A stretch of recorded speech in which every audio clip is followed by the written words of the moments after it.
Blood supply of heart पढ़ रहे हैं हम। तो ब्लड सप्लाई ऑफ हार्ट पढ़ने के लिए हमें सबसे पहले अओर्टा का जनरल नॉलेज होना चाहिए कि अओर्टा क्या है। अओर्टा जो है वो एक ग्रेट आर्टरी है, सबसे बड़ी आर्टरी है हमारे बॉडी की, ठीक है। तो ये आर्टरी, ये जो अओर्टा है वो यहाँ से स्टार्ट होती है, असेंडिंग अओर्टा, फिर आर्च ऑफ अओर्टा, फिर डिसेंडिंग अओर्टा। हम फर्दर आगे नहीं जाएंगे। सब जो असेंडिंग अओर्टा है वही आगे जब अओर्टा स्टार्ट होती है तो यहीं से दो आर्टरीज निकलती है, एक का नाम है राइट कोरोनरी आर्टरी, एक का नाम हो जाता है हमारा लेफ्ट कोरोनरी आर्टरी, ठीक है। तो अब हम देखेंगे right coronary artery. Right coronary artery किस किस को ब्लड सप्लाई करती है? हमारे राइट आर्टरी को, राइट वेंट्रिकुलर्स को, एसए नोड को, एवी नोड को, और 1/3 part of ventricular septum. Ventricular septum मतलब जैसे कि मानो ये हमारा हार्ट है, ये हो गया हमारा राइट आर्ट्रियम, ये हो गया लेफ्ट आर्ट्रियम, ये हो गया राइट वेंट्रिकुलर, ये हो गया लेफ्ट वेंट्रिकुलर। तो वेंट्रिकुलर का जो सेप्टम है, यहाँ पे जो ब्लड सप्लाई होगी इन दोनों के बीच में, वो कौन 1/3 पार्ट कौन करवाएगा? Right coronary artery. और सबसे ज़्यादा जो यहाँ पे ब्लड सप्लाई करवाता है वो कौन करवाता है? हमारा लेफ्ट कोरोनरी आर्टरी। तो राइट कोरोनरी आर्टरी कहाँ का ब्लड सप्लाई करवाएगा?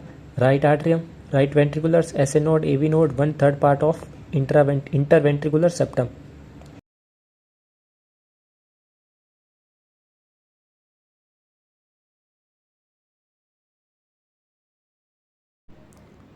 ये है राइट आर्ट्रियम, ये है राइट वेंट्रिकुलर, इन दोनों के बीच में राइट कोरोनरी आर्टरी होती है, ठीक है। ये है राइट कोरोनरी आर्टरी, और ये इन दोनों के बीच में राइट आर्ट्रियम और राइट वेंट्रिकुलर को ब्लड सप्लाई। फिर हमारा लेफ्ट कोरोनरी आर्टरी।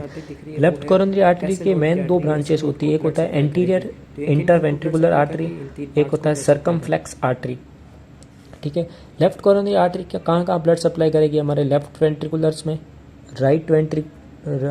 लेफ्ट वेंट्रिकुलर्स में, लेफ्ट आर्ट्रियम में, और थोड़ा सा जो लेफ्ट राइट वेंट्रिकुलर्स होता है, जो यहाँ पर भी थोड़ा सा जो पार्ट है वो ब्लड सप्लाई करेगा कौन? Left coronary artery. फिर जो मेजर इंटरवेंट्रिकुलर सेप्टम का यहाँ पे ब्लड सप्लाई कौन करवाता है? Left coronary artery. Left ventricular, left atrium, narrow strip of right ventricular, 2/3 part of interventricular septum. अब ये हो गया। तो जो यहाँ से लेके यहाँ तक जो आर्टरी दिख रही है वो है लेफ्ट कोरोनरी आर्टरी, और जो ये एक आर्टरी की लेफ्ट कोरोनरी आर्टरी की जो ब्रांच है उसको बोलते हैं हम इंटरवेंट्रिकुलर आर्टरी। और ये जो ब्रांच आपको, ये जो ब्रांच यहाँ से, ये जो ब्रांच दिखाई दे रही है वो होती है, इस ब्रांच का नाम है सर्कमफ्लेक्स आर्टरी। तो मेनली क्या क्या हो गया? ये हो गई हमारी लेफ्ट कोरोनरी आर्टरी, ये हो गई हमारी इंटरवेंट्रिकुलर आर्टरी, और ये हो गई हमारी सर्कमफ्लेक्स आर्टरी। और ये ब्लड सप्लाई किस किस को कर रही है? ये है हमारा लेफ्ट आर्ट्रियम, ये है हमारा लेफ्ट वेंट्रिकुलर, ठीक है। तो इन दोनों को सप्लाई कर रही है हमारी left coronary artery. Deoxygenated blood heart से कौन लेके आएगा?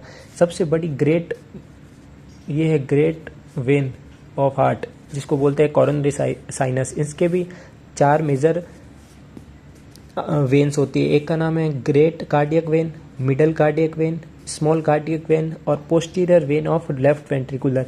ये चारों पांचों